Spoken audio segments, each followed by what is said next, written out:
हम अपना पासपोर्ट दिखाते हैं ना, तो विदेश में ये कहा जाता है कि अच्छा मोदी जी के देश से आए हैं, इस्लाम खतरे में है। भैया कितना तेरा नाजुक और कमजोर इस्लाम है जो हर मिनट में खतरे में आ अच्छा। जाता है। इमाम के बेटे को भी ना मुसलमान लड़कियों से मोहब्बत नहीं है, मुसलमान लड़कियां अपने बराबर की नहीं लगती हैं, सिर्फ मुंह पर इन लोगों के है। उस क्योंकि हमारे मुसलमान मौलवी मुल्ला हमेशा ये हमको बचपन से समझाते आए हैं कि मस्जिद अल्लाह का घर है। तो भाई जब अल्लाह का घर है तो अल्लाह बचा लेगा ना, अल्लाह को बचाने दो ना। ज्ञानवापी जगह पर अगर घुस के बैठ जाता और कहता कि ये मेरी जगह है, किसके बाप की ताकत है दिखा, तो गीदड़ों की तरह ये मुसलमान मर्द और मौलवी मुल्ला हमें खा जाते, हमें नोच नोच कर खा जाते। तुम्हारी दाढ़ी टोपी से वो जमाना लग गया हिंदुस्तान में कि लोग डर जाएंगे। इन्होंने पसमानदा मुसलमान के जज्बात को बेच बेच करके अपने बच्चों को कैथोलिक स्कूल में पढ़ाया है।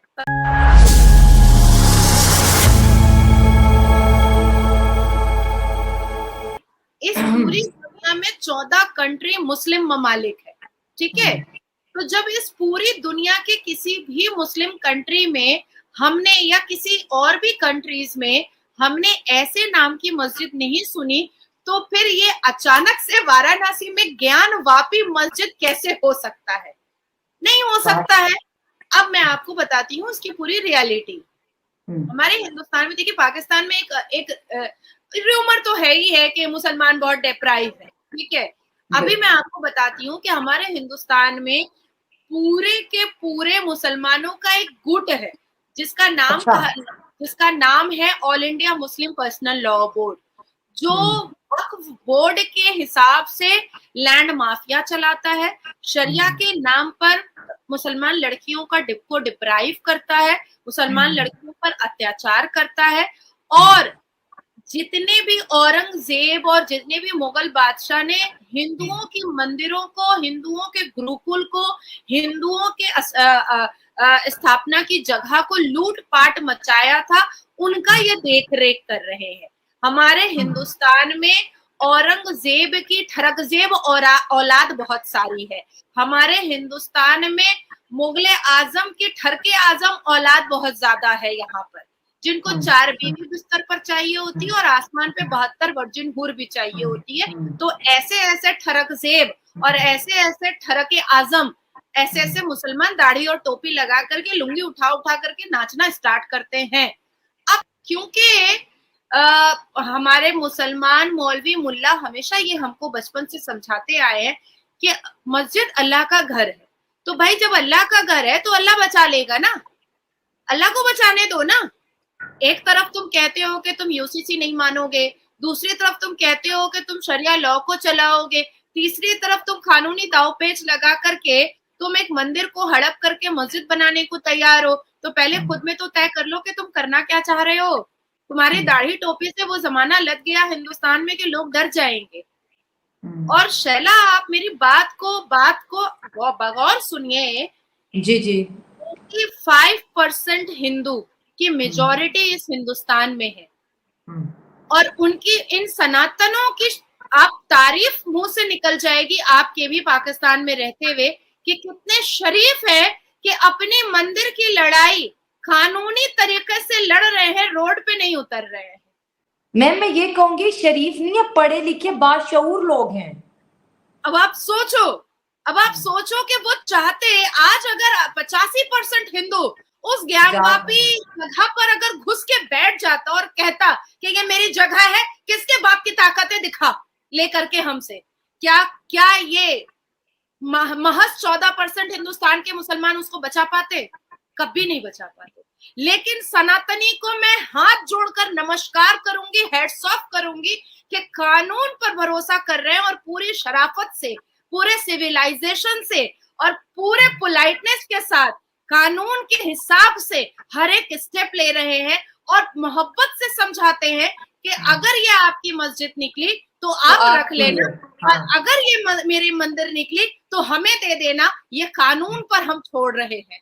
तो मैं तो कहूंगी कि भाई मुसलमानों को ना सनातनियों से कुछ सीखना चाहिए, शऊर और तरीका सीखना चाहिए। सिर्फ आज देखो आप शैला, पाकिस्तान में मुसलमान परेशान है, तुर्की में मुसलमान परेशान है, अफगानिस्तान में मुसलमान परेशान है। ये वाहिद एक हिंदुस्तान है जहां पर इतने धर्म के लोग रहते हैं, ना जाने कितने धर्म के लोग रहते हैं। सिर्फ मुसलमान का तो 72 फिरका यहाँ पर रहता है, और हर कोई कितनी शांति और सुकून से 85% हिंदुओं के बीच में हम रहते हैं, और कितनी मान मर्यादा इज्जत के साथ हम अपनी जिंदगी गुजारते हैं। और मैं तो प्रैक्टिकली आपको कह सकती हूँ, शैला के इन सनातनी भाइयों की वजह से हम जैसी पढ़ी लिखी वोकल लड़कियां सेफ और सिक्योर है, नहीं तो गीदड़ों की तरह ये मुसलमान मर्द और मौलवी मुल्ला हमें खा जाते, हमें नोच नोच कर खा जाते। बिल्कुल। और यहाँ पे मैं एक चीज ऐड करना चाहूंगी, जैसे आपने थैंक्स कहा, वैसे मैं भी अपने तमाम इंडियन व्यूवर्स का बहुत थैंक्स कहूंगी। जितना इज्जत, जितनी प्यार, जितनी मोहब्बत, अगर आज मैं शाइला खान हूँ तो आप लोगों की वजह से हूँ। और बेशक हम मुसलमान हैं, लेकिन हम सच बात कहने से नहीं कतराएंगे। और नाजिया जी भी जब भी शो पे आती है, हमने वाकई बहुत कुछ सीखा है आपकी कोऑपरेशन से। सच बोलने का जो एक स्टेमिना है सनातनियों से ही आता है। और यकीन करें, मैं अगर यूट्यूबिंग से पहले मैं कोई और शायला थी, लेकिन वो जो सोच मेरे अंदर जो डेवलप हुई है ना, वो एक शांति, एक अच्छा एक चीज मैं यहाँ पे कहूंगी, ये बहुत अनफॉर्चुनेट मोमेंट है हमारे लिए कि जब भी किसी सनातनी ने अपनी रिलीजियस प्लेस को रिक्लेम करने की कोशिश की है, उसको बहुत स्ट्रगल करना पड़ी है, बहुत स्ट्रगल। अगर आप राम मंदिर वाली बात देखें, कितनी 100 सालों की स्ट्रगल रही, ज्ञान वापी जी, एक डेकेड, पूरा एक डेकेड। पर वो लोग टस से मस नहीं हुए, उन्होंने कानून पे भरोसा किया और कानून पे ही उन्होंने बिलीव किया। और यहाँ तक कि हमारे हिंदुस्तान की सरकार ने कई एकड़ जमीन मुसलमानों को दिया कि आप यहाँ पर अपनी मस्जिद बना ले। लेकिन ये मक्कार सिर्फ दाढ़ी टोपी रख करके इन्होंने सिर्फ आज तक मुसलमानों को लूटा है और सबको बेवकूफ बनाया है, मुसलमानों को मिसलीड किया है, पढ़े लिखे मुसलमानों को मिसगाइड किया है। जाहिल मुसलमान और पसमानदा मुसलमान से ये मुल्ला मुल्ला साहब बना और इमाम इमाम साहब बने, नहीं तो इनकी औकात क्या है?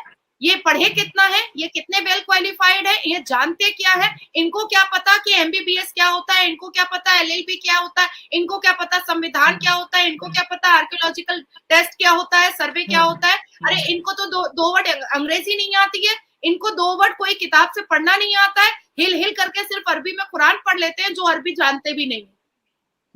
ये तो शायद उसका जवाब भी नहीं दे पाएंगे, और शायद नहीं, बाय हुक और क्रुक जवाब नहीं दे पाएंगे, क्योंकि सिर्फ वो अरबी पढ़ते हैं, वो अरबी समझते नहीं है। ये मदर फिर भी ये बोलते फिरते हैं भाई मुसलमान खतरे में है, इस्लाम खतरे में है। भैया कितना तेरा नाजुक और कमजोर इस्लाम है जो हर मिनट में खतरे में आ जाता है।